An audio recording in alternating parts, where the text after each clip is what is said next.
Debemos aclarar que la cuarta dimensión no se percibe con nuestros ojos físicos imperfectos, sino que se percibe con un ojo especial que está muy poco estudiado por la neurociencia, pero muy bien conocido y comprendido por la sabiduría antigua.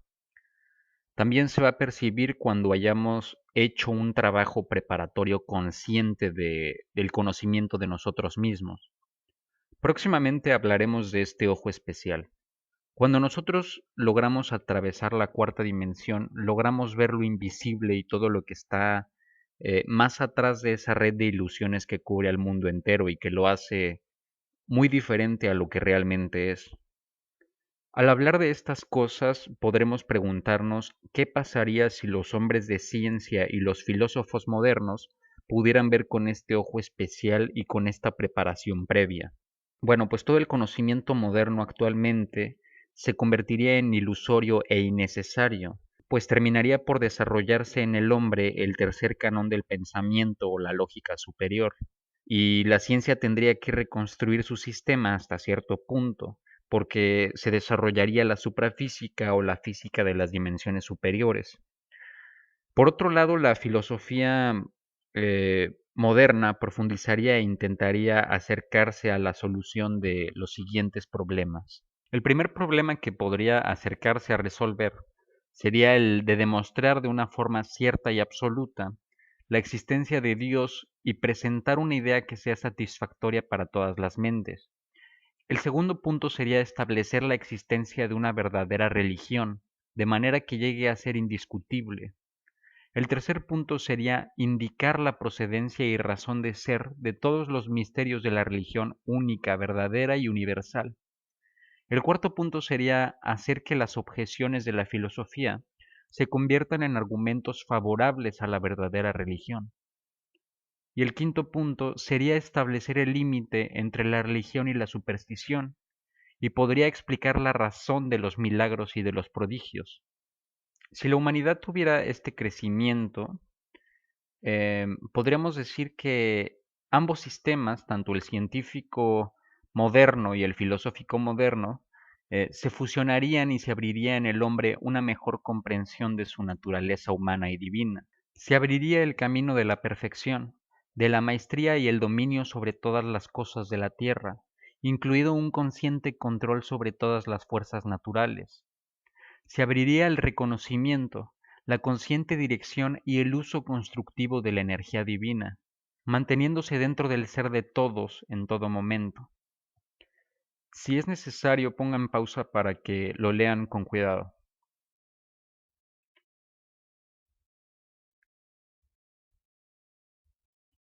Bien, esta es justamente la importancia del estudio de estas ciencias herméticas y de la práctica del conocimiento de uno mismo, pues solo a través de un trabajo gnóstico interior podemos aspirar a nuestra grandeza espiritual y humana y a nuestra evolución. Podemos decir que en nuestro estado actual sabemos que hay muchos fenómenos inexplicables a nuestro alrededor que por estar tan familiarizados con ellos dejamos de notar su inexplicabilidad y los terminamos por categorizar o incluir dentro de diferentes sistemas como la biología o la psicología o la neurociencia y, e incluso empezamos a negar su inexplicabilidad. Bueno, estos fenómenos son el mundo psíquico, como el mundo de las ideas, el mundo de los conceptos, las imágenes mentales o los sueños. A estos fenómenos los colocamos paralelos al mundo físico normalmente. En realidad el mundo psíquico debe estar colocado dentro del dominio de la cuarta o la quinta dimensión del espacio, tal como los fenómenos que son tridimensionales, que terminan ser inexplicables para los seres de dos dimensiones, como lo explicamos en el video pasado.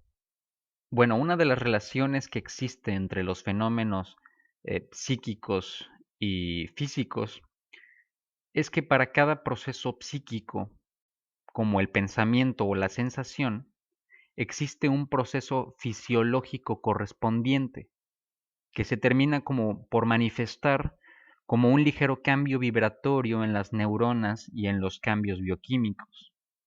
Bueno, este hecho es el fundamento del estudio de la neurociencia.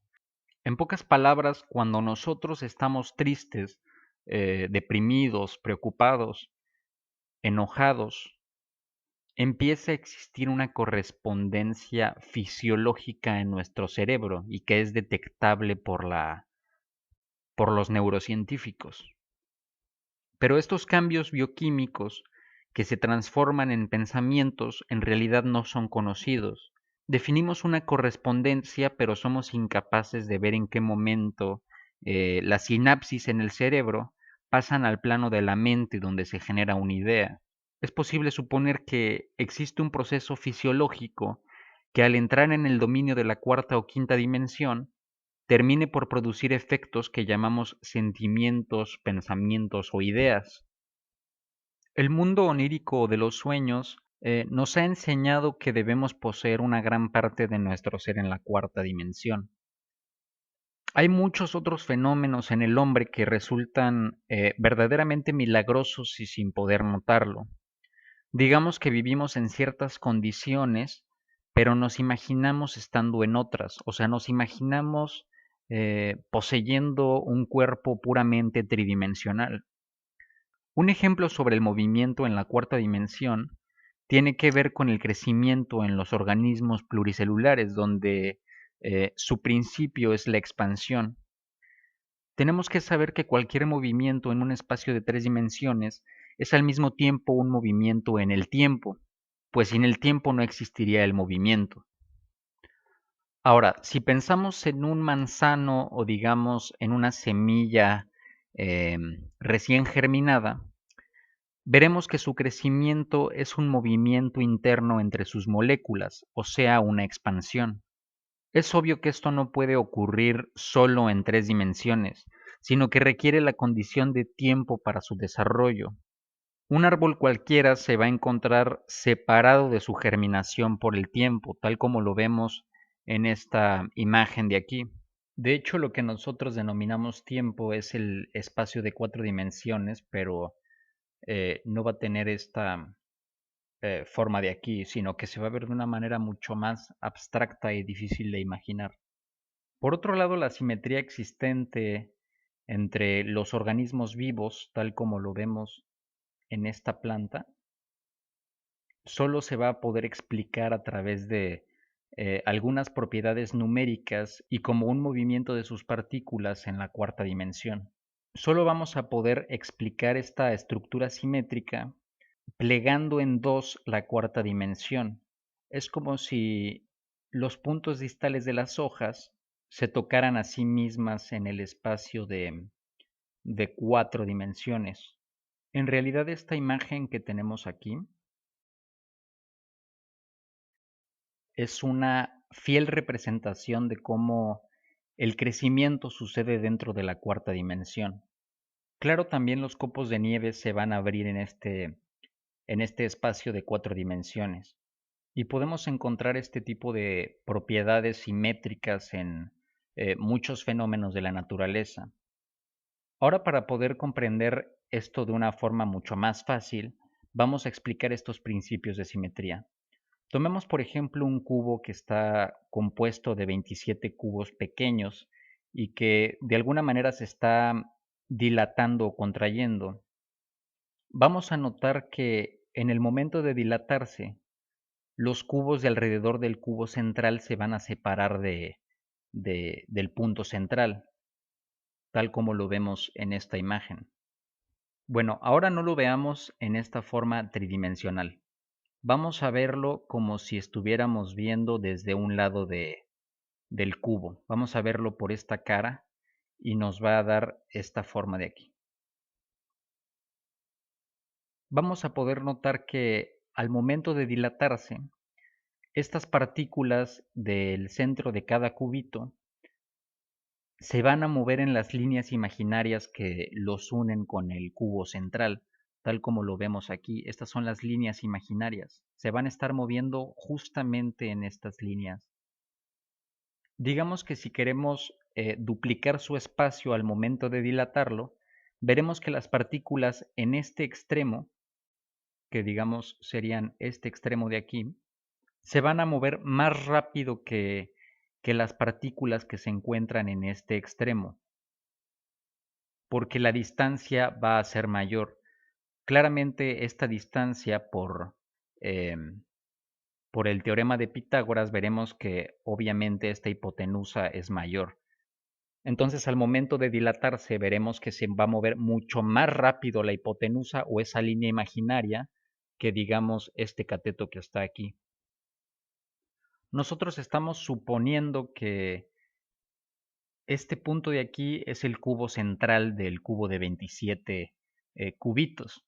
Pero si tomamos, por ejemplo, este de aquí como referencia, veremos que todos los demás cubitos alrededor de este cubo se van a separar justamente igual como si hubiéramos tomado el cubo del centro. De estas propiedades podemos decir que el centro se encuentra en todas partes. Podemos tomar cualquier cubo y veremos que todos se separan con la misma relación.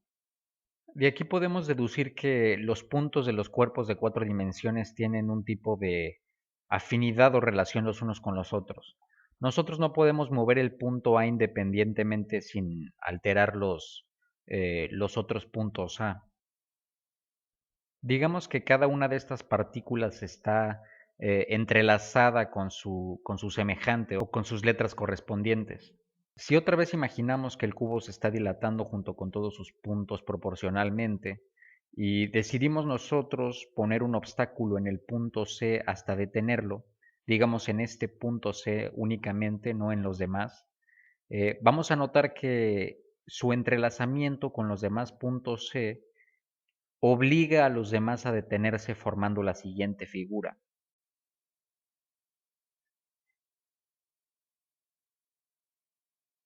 Nosotros colocamos en un principio, al momento de empezar a dilatarse, un obstáculo en este punto que detuvo a todos los demás por entrelazamiento. Recordemos que esta figura se está dilatando desde el punto central, pero si ahora nosotros decidimos no dilatarlo desde un punto, sino que tomamos una línea como referencia, veremos que puede formarse una hoja como esta a través de varios ejes de referencia en una planta cualquiera. Estos principios son la base para la creación de una teoría sobre la simetría de muchos fenómenos. Bien, por otro lado, nos resulta imposible definir la transición de un estado de la materia en otro, o sea, de sólido a líquido o de líquido a gas, por ejemplo. Explicamos estos fenómenos físico-químicos a través de diagramas de fase que nos terminen por indicar el punto de ebullición de cualquier sustancia, pero en realidad no somos capaces de ver o fotografiar su transición. Los estados de la materia son imprecisos y la vida en sí misma se encuentra en un estado de la materia indefinido. Dicho esto, podremos preguntarnos qué es entonces la substancia. La ciencia dice que es cada una de las distintas clases de materia que se distinguen entre sí por un conjunto de propiedades. Bueno, si empezamos por definir una onda, que es una perturbación que se propaga a través de un medio, como el agua, una cuerda o el aire, pero sabemos bien que la luz también es una onda y debe de ser propagada a través de un medio. La física como tal no sabe cuál es el medio por el cual se propaga la onda. Podemos considerar que la substancia mediadora en la que actúa la luz, a la que los físicos llamaban el éter lumínico, no solo existe para las ondas electromagnéticas de la luz, sino también para la gravedad. Los físicos han intentado demostrar experimentalmente este éter, pero es posible suponer que esta substancia carezca de las cualidades y propiedades de una substancia cualquiera, porque pues no va a tener ningún peso y posiblemente no tiene masa, no va a producir ninguna impresión en nuestros sentidos. Pierre-Simon Laplace se refería a este éter como el medio por el cual la gravedad actúa instantáneamente. Incluso pensaba que era mucho más rápida que la luz. También Newton consideraba que la gravedad no podía actuar sin ningún agente. Al pensar en este tipo de éter, él decía que ningún hombre que tenga una competente facultad de pensar en cuestiones filosóficas puede caer ante el absurdo de negar este medio. Nosotros podemos decir que probablemente esta substancia pueda estar ubicada en un punto medio entre la materia y el espíritu, y sirve como la causa de las fuerzas de la naturaleza. Este éter o esta substancia a la cual nos referimos es la causa de las primeras tres modificaciones del absoluto que hablamos en el video del absoluto y el universo observable. Estas tres son las primeras tres modificaciones.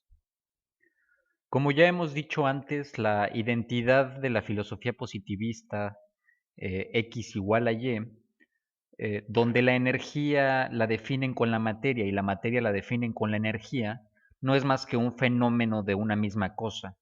La física no nos ha podido demostrar el grado de materialidad y de vibración de las cosas.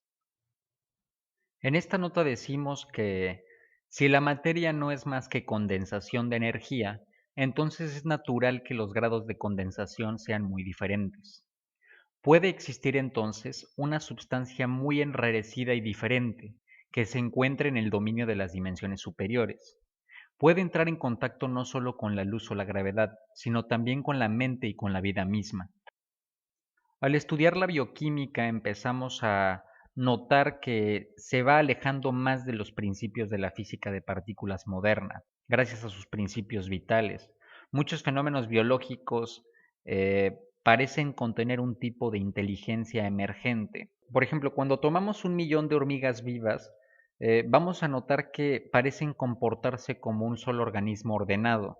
Pero cuando nosotros tratamos de explicar la razón de este orden conjunto y de esta inteligencia emergente, notaremos que no puede explicarse solo por la bioquímica o la fisicoquímica. Claro que estas ciencias pueden arrojarnos algo de verdad sobre el asunto, pero va a ser muy poco en realidad. Las vitaminas y las hormonas y algunas otras macromoléculas sufren interacciones especiales que son inexplicables. Bien, ahora es importante que hablemos del plano astral. En esta nota decimos que hay teorías ocultistas que describen el espacio del plano astral como un tipo de materia que no está sujeta a las fuerzas físicas conocidas, sino que está sujeta a la acción de la energía psíquica, de la voluntad, los sentimientos y los deseos. Estas fuerzas psíquicas son reales en la esfera astral. También se menciona que la materia física puede transformarse en materia astral o viceversa.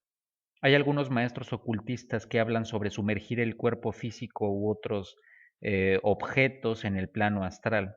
También hablan sobre poder precipitar cosas del plano astral en el plano físico. Esto explicaría algunas desapariciones y apariciones espontáneas. También nos va a poder conducir a explicar las evocaciones de la magia negra. En el ocultismo también se acepta que es posible realizar una transformación de un cuerpo en otro por medio de la influencia mental o por medio de algunos rituales para así transformar, por ejemplo, la plata en oro. Con esto se fundamenta lo que llamamos magia, el de poder influenciar psíquicamente a las personas o a los objetos. También explica de algún modo la telepatía, la hipnosis o el poder cambiar nuestra apariencia o poder atravesar paredes a voluntad. En esta nota escribimos que la manifestación de las leyes de un cosmos en dimensiones superiores en otro cosmos constituye lo que llamamos un milagro.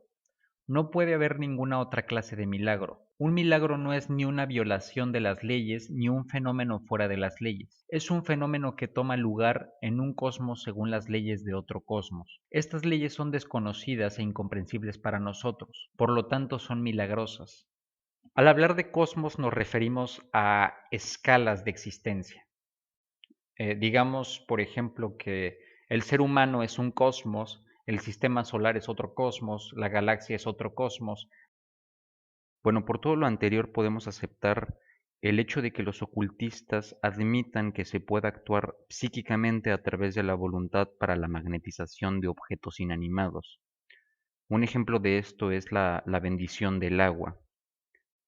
El magnetismo como tal no ha sido bien entendido por la física, aunque toda su teoría electromagnética con las leyes de Maxwell esté completa. También podemos suponer que es muy posible que la esfera astral exista primeramente en el tiempo, o sea, en la cuarta perpendicular, porque el tiempo solo existe para nosotros. Nosotros a través de lo que denominamos tiempo solo estamos percibiendo la sección transversal o de corte de nuestra línea de tiempo, pero para este tema hablaremos en otro video.